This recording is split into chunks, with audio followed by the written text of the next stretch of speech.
Hi guys, welcome back to GeeksLoveDogs Book Dragons, and this is the weekly wrap-up for March 31st, 2025.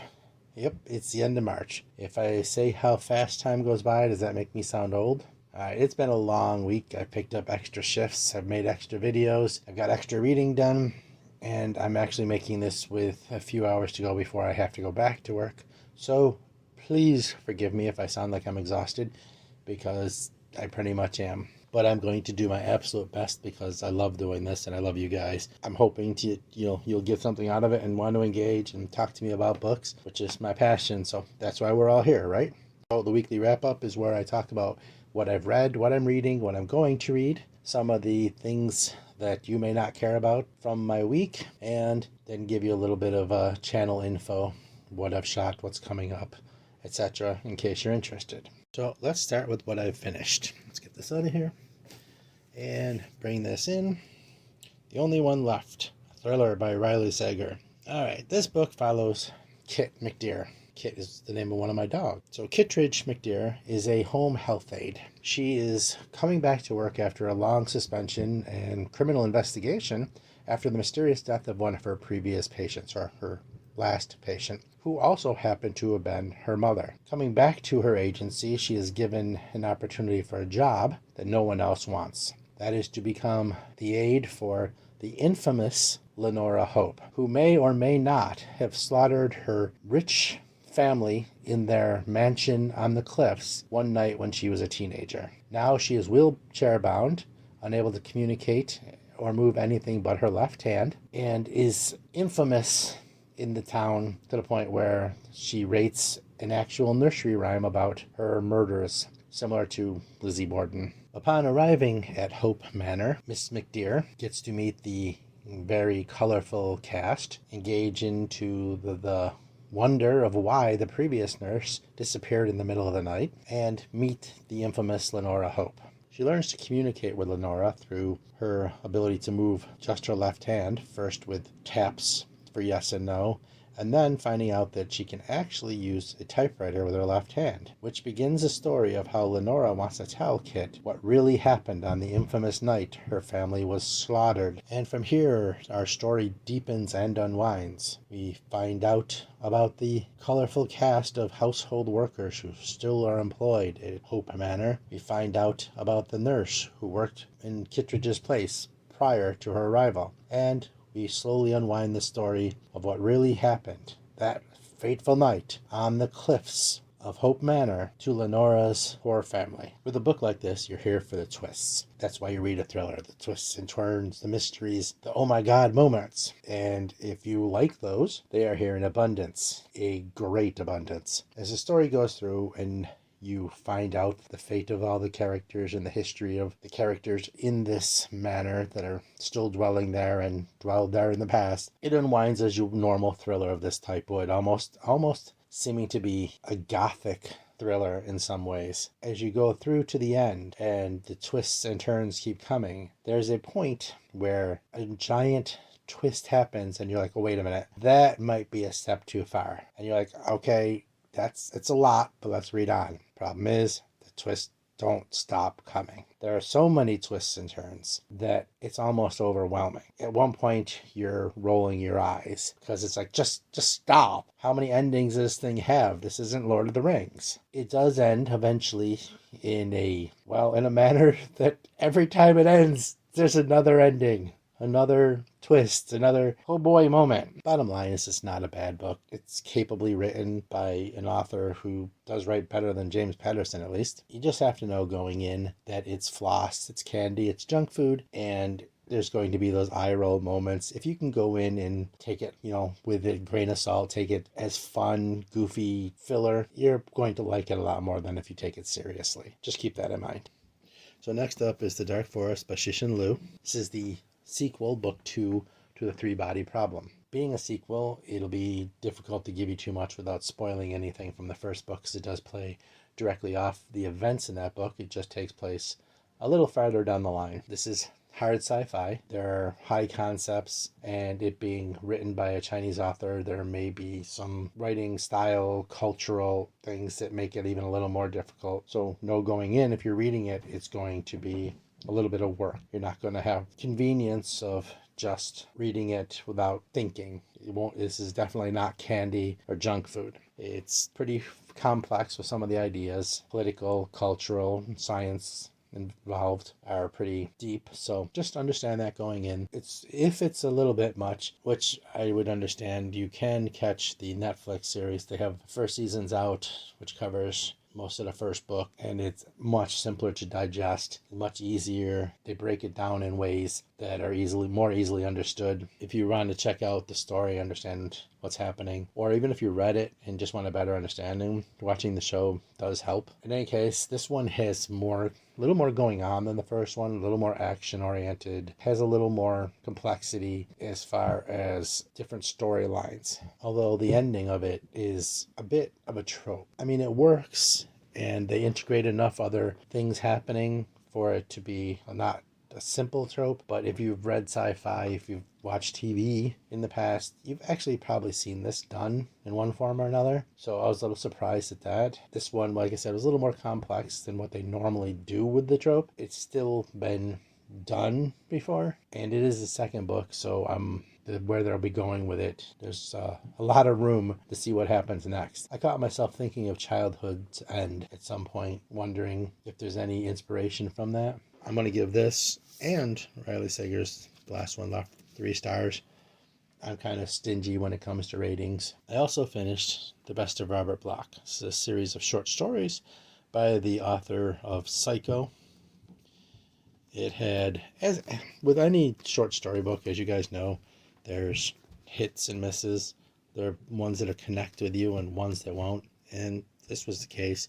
There was some really interesting stuff in there, some stuff that I did enjoy. Some other stuff kind of just missed the mark with me. Yours truly, Jack the Ripper. Even though I knew the ending of it was coming, it was obvious, I still enjoyed it. It was fun. Hellbound Train, which is basically the cover. It was fun. Beelzebub. The plot is the thing. I really enjoyed that one. It was a bit silly. It was a bit over the top, goofy, but he references his own book, Psycho, in there. That was kind of fun.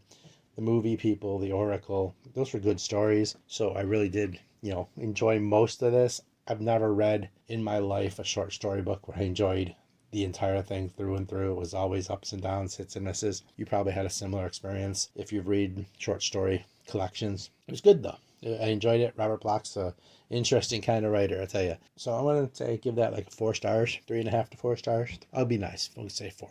What do you think? All right. So next up is Saga Volume 11 by Brian K. Vaughan. Brian K. Vaughan is like one of my favorite comic book writers overall. He's done Paper Girls and Why the Last Man. You probably know those titles. Saga seems to be his most loved, most awarded series. It's not my favorite. I'm through it's a volume 11 through, I'm in the 60s in chapters, and I'm still reading it, so I guess that says something. After 50, there was an event that changed the story a great deal, and they took a hiatus and was gone from the book for, I don't know, a year, maybe more. I don't even remember now, before they came back to it. And it's since that major shift in storytelling and time jump, it hasn't been kind of the same. There are still great moments in it. There are still great characters in it. I don't feel the same. It's kind of like a reboot show you watch, and the characters may be there, but something's missing. So yeah, that's where I am right now. I'm still enjoying it. I'm just not loving it. I'm debating on whether I should get volume 12. I probably will. Another 3-star read. All right, so what else did I do? I finished Demon in White, Christopher Rocchio's Sun Eater, Book 3. Epic, giant sci-fi, space opera, and more. The beginning of this one I was really loving. I thought the beginning was great. It got less interesting as it went. It got very bogged down in the storytelling. That's a me thing, I think, because there's a lot of what you'd call court intrigue and such, and I really hate that. I can't stand stories about rich people flouting their power and dressing up and having balls and dinners and being snots. I just hate that so much, which is weird because of the amount of fantasy I read, which is probably why I read more grimdark and such than high fantasy. It got a little bogged down. There was some, real exciting stuff at the end, of course. Christopher Rocchio is an insanely good writer. Just know that. I mean, what the stuff that he puts on the page is just wow. His actual writing chops are second to none. The story was okay. The story was good. It's just like I said, I got kind of bogged down in the middle because the books are pretty long. We're like 800 pages each, and it's science fiction, so it can get a little dense. I'm going to keep reading for sure. For sure. This one started out great, got a little boring, ended okay. Again, I'm going to have to go with another 3-star read for it. I know I'm repeating myself. I also tried reading on my Kindle because it was free if you're a Prime member. The Eyes Are the Best Part by Monica Kim, and it started out great. I got through the first quarter pretty quickly, and then I got about a third of the way through, and I just wasn't interested anymore. It may have been me thing. I just wasn't in the mood for it and just DNF'd it. So I'm not counting it. So to let you know, I did give it a try. I may go back to it someday if I'm in the mood. It was not working for me at the time. That was something else I had on my plate that I took off. All right, so that's what I finished for the month, for the week. It's what I finished for the week, and it's not an insignificant amount of books. So let's talk about what I am reading. I pretty much cleared the decks of everything I had on my plate, so I could, clean up the month going into the next one pretty clean. But I did start probably 10 pages in, to be honest. Knock Knock by S.P. Miskowski. It's a horror novel. I'm reading it on my e-reader, so as I said, I'm notoriously slow when it comes to ebooks, but I'll let you know after I finish it more about it. I don't want to talk too much about it. I don't know too much about it. I went in kind of blind purposely because I had heard some things and wanted to check it out. I'm also going to start tonight The Wolf of the North by Duncan Hamilton. That's the first book in a series, and I haven't started it yet. That'll be other electronic read. So there's that. As for what I will be reading, well, I don't want to tell you because Wednesday I will post the TBR game, and what I'm reading will be chosen there. And I don't want to spoil anything. I mean, TBR game is fun, right? So if you want to know what I'm reading, you'll have to come back Wednesday and see what is going to be chosen, what's picked, what's my April reads will be. So be sure to check that out. Okay, channel stuff. I actually ended up doing 3 book hauls last week. It was not planned or scheduled. That was my March book haul of, general stuff that I would get from Amazon, Barnes & Noble, etc. And then I made the mistake of stopping at a used bookstore and buying a whole bunch of books and breaking that into 2 book hauls that I posted consecutively. So it was 3 consecutive book hauls. If you want to see the original book haul or the paperback book hauls, they're already up. They were posted Friday, Saturday, and Sunday. And then, of course, we had my weekly wrap-up last week, and I did a review of Suzanne Collins' prequel to Hunger Games: Sunrise on the Reaping. That was up on the channel last week as well, and you can check it out if you're interested. Upcoming this week, of course, I just said I have the TBR game, which is shot and done and uploaded, so it'll be up Wednesday. And I'm going to shoot a monthly update for Friday just to cover the month and be done with March before we move on to everything we're doing in April, and hopefully we'll get some new interesting stuff on there. I'm looking at a couple ideas, so come back. Check it out. All right, what else you want to talk about? Let's talk about what I watched. You're here for that, right? Well, actually, another 80s movie and another trip to Tubi. I was having a conversation with my wife, and there was this movie that I loved as a teenager. It came out in 1983. It was a remake, though, and it was called Breathless. It was like 2 days left before it went off of Tubi, and I thought I'd show it to my wife because she had never seen it. And this was a movie, like I said, I watched endlessly when I was a teenager, despite the fact that it's kind of a romance. It stars Richard Gere and Valerie Caprisky, who is appearing in this movie as one of the few American movies she ever did. She's a French actress, made like 60 movies, but very few in America. And as a teenager, I just adored her in that movie. It's a very unique movie in the style. It's shot and done as very much an 80s movie, but when Richard Gere's character, Johnny Lujack, is on screen, everything suddenly feels like the background is 1980s, but they pasted on top of it a 1950s character, a 1950s bad boy greaser type, and it has a really unique effect. It's a unique style, and it actually kind of works. At least it did for me. It's fun. It's just kind of neat. It's kind of different, and I still enjoyed it. I hadn't seen it in years, so I didn't know how it held up. Not as impressive as it was when I was a teenager, considering this was 1983, but it was still a lot of fun. It's leaving Tubi probably today, so you wouldn't be able to check it out there unless they bring it back.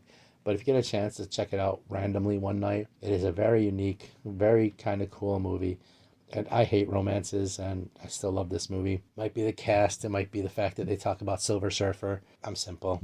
It might be, I don't know, the music. Love Jerry Lee Lewis. It's definitely just fun. It's definitely just one of those movies that just kind of makes you smile. And the ending of it, I've always thought the ending of it was just incredibly done. It had just a cool ending to it. In any case, other than that, I've been watching some of the March Madness. I picked Tennessee and Duke. Tennessee went out in the Elite Eight, so I didn't do too bad. Duke's still in at the Final Four. We'll see what happens. And other than that, I've just been watching a lot of YouTubers, a lot of really cool guys that I'm getting to talk to and who are interacting with my page and such, and it's great. That's why I'm here. That's what I'm doing this for, because I love books and want to meet other people who do, other cool people who just want to talk books and other nonsense even. In any case, that's all I watched. So let's move on to what I listened to. I was listening to the new Arch Enemy Blood Dynasty album that just came out Friday. Some people prefer the old singer.